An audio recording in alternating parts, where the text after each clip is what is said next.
السلام علیکم، زه نقیب الله حبیبي یم. په دې ویډیو کې غواړم تاسو ته د علم، پوهې، تجربې او همدارنګه د پیسو چې موږ په دغه برخه کې مصرفوو د دې په ارزښت خبرې وکړم. که زه نقیب الله حبیبي وغواړم یو کار ترسره کړم یا یو کاروبار پیل کړم یا په ژوند کې وغواړم یو بل تصمیم ونیسم، نو زه دوې لارې لرم. یوه لاره دا ده چې زه باید خپله تجربه وکړم، له خپلې پوهې څخه ګټه واخلم او همدارنګه ډېر وخت او انرژي مصرف کړم تر څو هغه موخې ته ورسېږم. او که چیرې بل انتخاب وکړم، یعنی دوهمه لاره انتخاب کړم، د بل چا له تجربې، د بل چا له علم، د بل چا له پوهې څخه ګټه واخلم. یعنی دغه دوه لارې دي چې زه هرې موخې ته کولی شم په دې لارې سره ورسېږم. یعنی که چیرې موږ وغواړو په ژوند کې یوې موخې ته ورسېږو یا په ژوند کې یوه هدف ته ځان ورسوو، نو له دغې دوه لارو څخه بله لاره هیڅ نه لرو. یا باید خپله انرژي مصرف کړو، خپل وخت مصرف کړو، خطا وکړو، تجربه وکړو، غلطۍ وکړو، او یا هم باید بل چا ته پیسې ورکړو تر څو د هغه پیسو په مقابل کې د هغه له پوهې، د هغه له تجربې او د هغه له هغه 20 کلن مسیر، له هغه 50 کلن مسیر څخه ګټه واخلو. وګورئ، زه تاسو ته یو ساده مثال وړاندې کړم. که چیرې تاسو وغواړئ یو ویب سایټ جوړ کړئ او هغه ویب سایټ ته مخاطبین را دعوت کړئ، مخاطبین راولئ، یوه لاره دا ده چې تاسو 15 کاله، 2 کاله، 3 کاله وخت مصرف کړئ، محتوا تولید کړئ، ویډیوګانې جوړې کړئ، مقالې جوړې کړئ تر څو د هغه ویب سایټ لیدونکي ډېر شي. بله لاره دا ده چې تاسو ګوګل ته پیسې ورکړئ، تبلیغات ورکړئ، ګوګل اډورډز څخه استفاده وکړئ تر څو په سرچ انجن کې تر څو د ګوګل په سرچ انجن کې د تاسو د موخې وړ مخاطبین د تاسو ویب سایټ ته هدایت شي. نو وګورئ، یوه لاره چې ده هغه څو کاله وخت نیسي او بله لاره چې ده د پیسو په مقابل کې ډېر کم وخت نیسي. نو که چیرې غواړئ تاسو په ژوند کې پرمختګ وکړئ، لویو موخو ته ځان ورسوئ، نو تاسو باید حتما د دغه دوه انتخابونو څخه یو انتخاب وکړئ. لومړی راځم لومړني انتخاب ته، یعنی موږ د بل چا له تجربې، د بل چا له پوهې، د بل چا له علم څخه څرنګه کولی شو ګټه واخلو. وګورئ، که چیرې تاسو د نړۍ معتبر پوهنتونونه په نظر کې ونیسئ، د معتبرو پوهنتونونو فیسونه په نظر کې ونیسئ، یو څوک که چیرې وغواړي د بیلګې په توګه د بازار موندنې په برخه کې زده کړې وکړي، دغه نفر باید د بازار موندنې په برخه کې 15 کاله، 4 کاله درس ووایي، هلته باید $10,000، $15,000، $10,000 دوی فیس تحویل کړي او 4 کاله وروسته دوی د هغه پوهنځي څخه فارغېږي. کله چې دی د هغه پوهنځي څخه فارغ شي، وروسته له دې څخه دی غواړي چېرته یوه دنده پیدا کړي.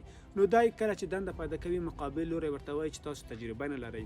نو دی بیا څو کاله تجربه پیدا کوي، څو کاله کار کوي او بالاخره 10 کاله، 15 کاله تیر شي. یعنی دی په 10-15 کالونو کې دی په هغه برخه کې ایکسپرټ کېږي، ماهر کېږي او ډېره پوهه او ډېره تجربه لاسته راوړي. اوس که چیرې موږ وغواړو په یوه برخه کې کار شروع کړو، په یوه برخه کې فعالیت ترسره کړو، موږ د تجربې، د پوهې او د علم ته اړتیا لرو.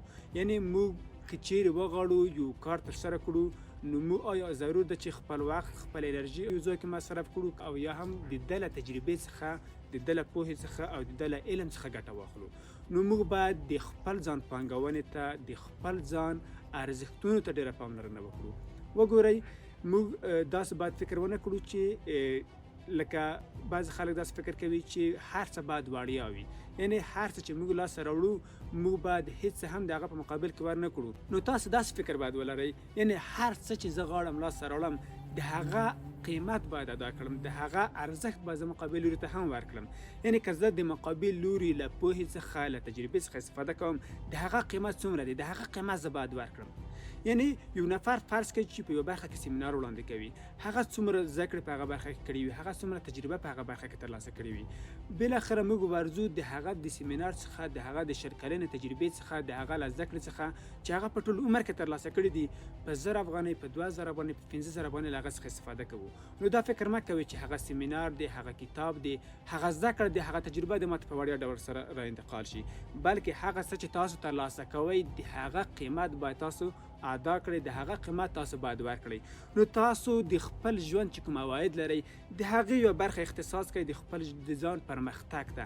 یعنی تاسو باید حتما مطالعه وکړئ، کتابونه واخلئ، تاسو حتما باید په سیمینارونو کې، په ورکشاپونو کې ګډون وکړئ، تاسو حتما او حتما باید د پوهو خلکو له تجربو، د پوهو خلکو له علم، د پوهو خلکو له هغه څه چې دوی زده کړي د هغوی څخه تاسو حتما باید ګټه واخلئ.